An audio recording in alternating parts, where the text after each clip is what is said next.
സത്യം പറ നിങ്ങൾ അമേരിക്കയിൽ നിന്നാണ് വരുന്നത് അങ്ങനെയൊക്കെ നിങ്ങളോട് ആരെങ്കിലും ചോദിച്ചിട്ടുണ്ടോ? അങ്ങനെ ചോദിക്കണമെങ്കിൽ നിങ്ങളുടെ ഇംഗ്ലീഷ് അത്രയ്ക്ക് കോൺഫിഡൻ്റ് ആവണം, ഫ്ലുവൻസി ആവണം. അപ്പോൾ ഞാൻ പറയുന്നത് ഒരു സത്യം പറയാം. നമ്മൾ സ്കൂളിലൊക്കെ ഇംഗ്ലീഷ് പഠിച്ചിട്ടുണ്ടാവും, A+ ഒക്കെ വാങ്ങിയിട്ടുണ്ടാവും. പക്ഷെ അങ്ങനെയല്ല. ആ ഇംഗ്ലീഷ് പഠിച്ചെന്ന് കരുതിയിട്ട് നമുക്കത് നമ്മൾ കമ്മ്യൂണിക്കേഷനിൽ കൊണ്ടുവരണം, സ്പോക്കൺ ഇംഗ്ലീഷായിട്ട് പുറത്തേക്ക് വരണം എന്നൊന്നുമില്ലല്ലോ. ഇനി ആ സ്കൂളിൽ നമ്മൾ ഇംഗ്ലീഷ് പഠിച്ചിട്ടുണ്ടെന്ന ധൈര്യത്തിൽ നമ്മളൊരു ഹോളിവുഡ് സിനിമ കണ്ടു നോക്കൂ. അപ്പം മനസ്സിലാകും നിങ്ങൾ ഇംഗ്ലീഷിൻ്റെ ക്വാളിറ്റി എത്രയാണെന്ന്. അപ്പം മനസ്സിലാകും. അതായത് നമുക്ക് അവരെന്താ പറയുന്നതെന്ന് മനസ്സിലാക്കാൻ പോലും പറ്റാത്തൊരു സാഹചര്യം വരും. എന്താ അവർ പറയുന്നത്, എന്താ അർത്ഥം വെക്കുന്നത്, നമ്മൾ ഈ ഗ്രാമർ റൂൾസൊക്കെ വെച്ചിട്ട് അർത്ഥം വെച്ച് നോക്കുകയാണെങ്കിൽ ഇഷ്ടമാവുകയില്ല, അതൊരിക്കലും ശരിയാകാൻ പോകുന്നില്ല എന്നൊക്കെ നമുക്കിങ്ങനെ തോന്നലുണ്ടാകും. അപ്പോൾ ഞാൻ പറഞ്ഞു വരുന്നത്, അവരുടെ ഇംഗ്ലീഷ് എന്ന് പറഞ്ഞാൽ മറ്റൊരു രീതിക്കാണ് വരുന്നത്. കുറേ കാര്യങ്ങൾ ഒക്കെ നമ്മൾ അറിഞ്ഞിരിക്കണം. അപ്പോൾ ഇന്നത്തെ വീഡിയോയിൽ നമ്മൾ പറയുന്നത് ദ ബോസ് ബേബി എന്നൊരു ഇംഗ്ലീഷ് ആനിമേഷൻ മൂവിയാണ് എടുത്തിട്ടുള്ളത്. അതിൽ വരുന്ന കുറച്ചധികം പ്രയോഗങ്ങളും കുറച്ച് വേർഡ്സിൻ്റെ മീനിങ്സും എല്ലാം നമ്മൾ ചെറിയൊരു ഗ്രാമർ നിയമം ഉണ്ടാവും, അതും നമ്മൾ ഈ വീഡിയോയിൽ പറയുന്നുണ്ട്. അപ്പോൾ എല്ലാവർക്കും നമ്മുടെ വീഡിയോയിലേക്ക് സ്വാഗതം. അപ്പോൾ നമ്മൾ സീൻ ഒന്ന് എക്സ്പ്ലെയിൻ ചെയ്യാം. ആദ്യം ദ ബോസ് ബേബി എന്നൊരു കുട്ടിയുണ്ട്. അവനിക്ക് ഒരു ഏട്ടുണ്ട്, ടിം എന്നാണ് പേര്. ആ ടിമ്മിനിക്ക് ഈ ബോസ് ബേബി ഈ കുട്ടികളുണ്ടാകുന്ന ഒരു സ്ഥലം കാണിച്ചു കൊടുക്കുകയാണ്. അങ്ങനെ അന്തം വിട്ട് നിൽക്കുന്ന ടിമ്മിനെയാണ് ഇപ്പോൾ നിങ്ങൾ കാണുന്നത്. അപ്പോൾ നമുക്ക് വീഡിയോയിലേക്ക് കിടക്കാം. വീഡിയോ ഉണ്ടല്ലോ അല്ലേ? I can believe my parents അല്ലേ? എനിക്ക് എൻ്റെ പാരൻസിനെ വിശ്വസിക്കാൻ കഴിയുന്നില്ല. ഐ കാൻ ബിലീവ് എന്ന് പറഞ്ഞാൽ എനിക്ക് വിശ്വസിക്കാൻ കഴിയുന്നില്ല എന്ന അർത്ഥത്തിലാണ് വരുന്നത്, മനസ്സിലായി?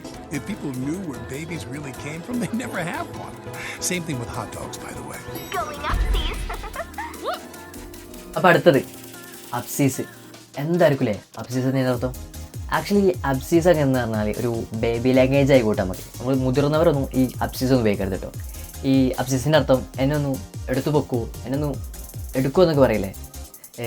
പിക്ക് മീ അപ്പ് എന്ന അർത്ഥത്തിൽ തന്നെയാണ് വരുന്നത്. എന്നെ ഒന്ന് എടുത്തേക്ക്. ഇത് കുട്ടികൾ കൊഞ്ചു പറയുന്നതിനാണ് അബ്സീസ് എന്ന് സാധാരണ ഉപയോഗിക്കുന്നത്. അങ്ങനെ തന്നെയാണ് ഉപയോഗിക്കാറുള്ളത്. അപ്പം അബ്സീസ് നമ്മൾ മുതിർന്നവർക്ക് ഉപയോഗിക്കാൻ പറ്റില്ല, കുട്ടികൾക്ക് ഉപയോഗിക്കാമെന്നാണ് പറഞ്ഞത്. So how come I don't remember this place? ഇവിടെ ടിമ്മ് ചോദിക്കുന്ന, അപ്പോൾ എന്തുകൊണ്ടാണ് എനിക്ക് ഈ സ്ഥലം ഓർമ്മയില്ലാത്തത് എന്നാണ് ചോദിക്കുന്നത്. എന്തുകൊണ്ടായിരിക്കും എനിക്ക് ഈ സ്ഥലം ഓർമ്മയില്ലാത്തതെന്ന്? അല്ല, അതിനിപ്പോൾ എന്തുകൊണ്ട് അർത്ഥം വെക്കാൻ ഇവിടെ വൈ ഒന്നും ഇല്ലല്ലോ. വൈ എന്നുണ്ടെങ്കിലല്ലേ എന്തുകൊണ്ട് അർത്ഥം വെക്കാൻ പറ്റുള്ളൂ. പിന്നെ എന്ത് തേങ്ങക്കാണ് സ്പോക്കണായിട്ട് നമ്മൾ സ്പോക്കൺ ഇംഗ്ലീഷിലൊക്കെ സാധാരണയായിട്ട് വൈ എന്നുള്ളത് അധികം ആൾക്കാർ യൂസ് ചെയ്യുകയില്ല. അവരെല്ലാവരും സാധാരണയായിട്ട് യൂസ് ചെയ്യുന്ന ഒന്നാണ് ഹൗ കം എന്നുള്ളത്.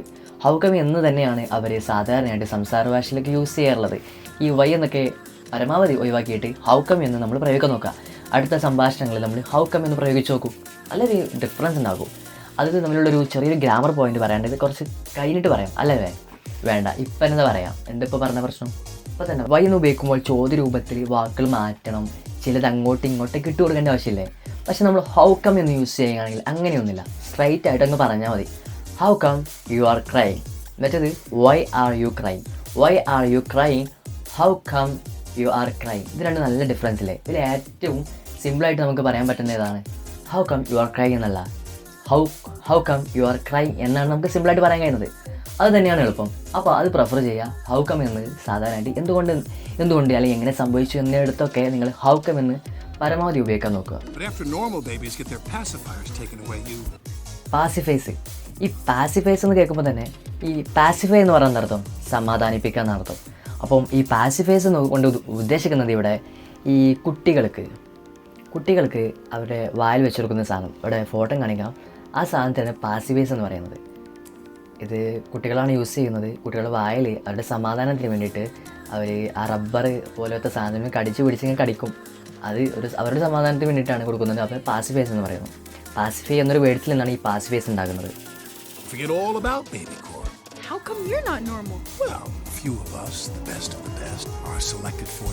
ബെസ്റ്റ് ഓഫ് ദ ബെസ്റ്റ് എന്നാണ് മിടുക്കന്മാരെ കൂടുതൽ എന്ന് ഏറ്റവും മിടുക്കന്മാരായി തിരഞ്ഞെടുത്തു എന്നർത്ഥം.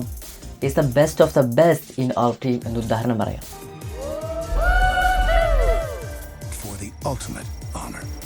ഈ ഹോണർ, ഇനി അടുത്ത ഹോണറാണ്. ഹോണർ എന്ന് പറഞ്ഞാൽ ബഹുമതി, അംഗീകാരം എന്നൊക്കെയാണ്. അൾട്ടിമേറ്റ് ഹോണർ എന്ന് പറഞ്ഞാൽ ഒരു വലിയ അംഗീകാരം, വലിയ ബഹുമതി എന്നൊക്കെ അർത്ഥം.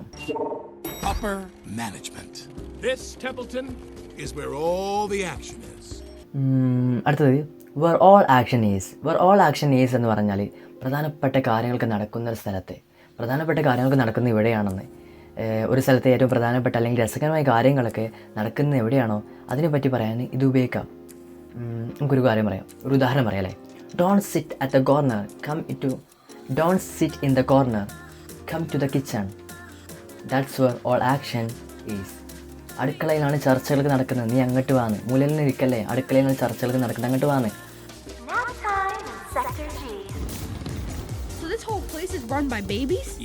അടുത്താണ് റൺ ബൈ എന്നുള്ളത്. റൺ ബൈ എന്നുള്ള പ്രയോഗം പറയുന്നത് ഈ നിയന്ത്രിക്കുന്നത്, ഭരിക്കുന്നത്. ഇതൊരു ബിസിനസ് ഇംഗ്ലീഷ് ആട്ടോ. അതായത് ഒരു പ്രസ്ഥാനം അല്ലെങ്കിൽ ഒരു ബിസിനസ്സൊക്കെ നിയന്ത്രിക്കുന്ന ആരാണെന്ന് പറയാൻ വേണ്ടിയിട്ട്, റൺ ബൈ ആരാണെന്ന് പറയാൻ വേണ്ടിയിട്ട് ഒരു ഉദാഹരണം നോക്കാം. This hotel is run by a famous chef. ഈ ഹോട്ടൽ നിയന്ത്രിക്കുന്നത്, ഈ ഹോട്ടൽ നടത്തുന്നത് ഒരു ഫേമസ് ആയ ഒരു ഷെഫാണെന്ന അർത്ഥത്തിൽ. ഇവിടെ നമ്മൾ ഉദാഹരണത്തിൽ അതൊരു ബോസ് ബേബിയാണ്, ബിഗ് ബോസ് ആണ് നടത്തുന്ന അർത്ഥത്തിലാണ്, ഒരു ബോസ് ബേബിയാണ് നടത്തുന്ന അർത്ഥത്തിലാണ് അവിടെ കൊടുത്തിട്ടുള്ളത്. My dad says those who can do and those who can't supervise. Your father is a hippie. What happens when you grow up? Well, we don't. We drink a super secret baby formula that keeps us babies forever.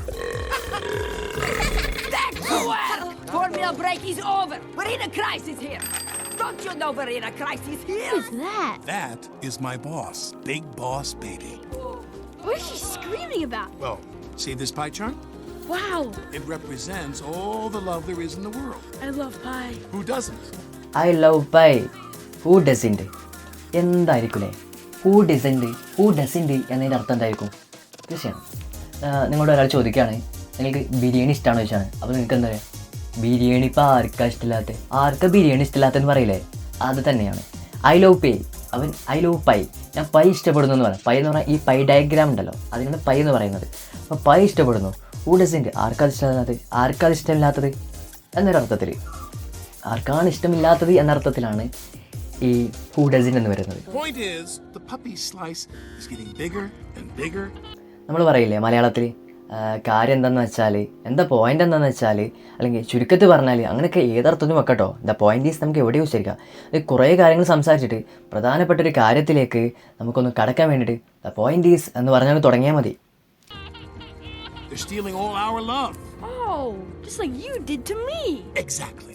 അപ്പോൾ friends, ഇന്നത്തെ വീഡിയോയിൽ നമ്മൾ boss ബേബിയിൽ നിന്ന് കുറച്ച് കാര്യങ്ങൾ പഠിച്ചു. മറക്കരുത് കേട്ടോ. How come, point is, I can believe it, അങ്ങനെ കുറേ കാര്യങ്ങൾ പഠിച്ചു. ഇതൊക്കെ അടുത്ത തവണ ഇംഗ്ലീഷ് സംസാരിക്കുമ്പോൾ പരമാവധി നമ്മൾ ഉപയോഗിക്കാൻ ശ്രമിക്കണം. എങ്കിലേ അത് ഇപ്പോൾ ഈ വീഡിയോ നിങ്ങൾക്ക് ഇഷ്ടപ്പെട്ടെന്ന് കരുതുന്നുണ്ട്.